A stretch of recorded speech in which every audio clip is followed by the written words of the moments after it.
They have come from all over the world, but unlike those battling for a place at the 2010 World Cup, the footballers at the Homeless World Cup are here solely for the love of the sport. Started in 2003 in Graz, Austria, the Homeless World Cup has grown as an annual competition, and this year in Milan 700 players are taking part. All the players have harrowing stories of how they ended up living on the streets, many involving alcohol and drugs. Well, I'll be quite honest with you, brutally honest, and I think I would have been dead. I mean, that was at a stage where the doctors actually said to me, if you carry on drinking the way you're drinking, you'll be dead within 6 months. Twice I was told that I'd gone into detox and got back on and went back onto it again. But when you get something like this, that, as you say, that can turn your life around. Obviously, it's up to the individual. It doesn't turn everybody's life around, but the vast majority, because of the way it affects you, you want to do it again. It may not have the glitz and the glamour of the FIFA World Cup that is due to take place in South Africa next year, but for those taking part, the Homeless World Cup represents much more.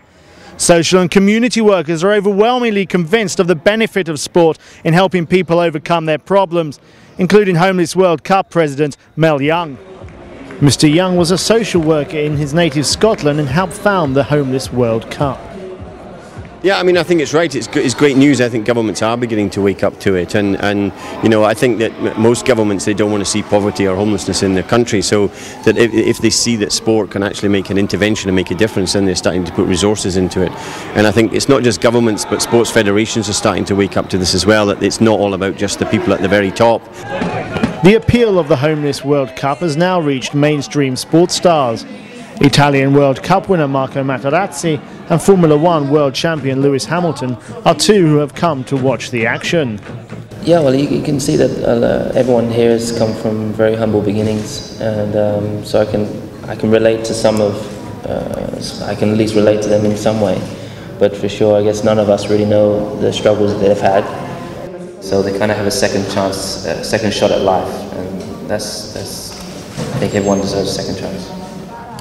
Like everyone, the players here have had to find their way through difficulties in their life and have not always chosen the right option. Through football, a group of people that many had given up on have now got the chance to make themselves a future.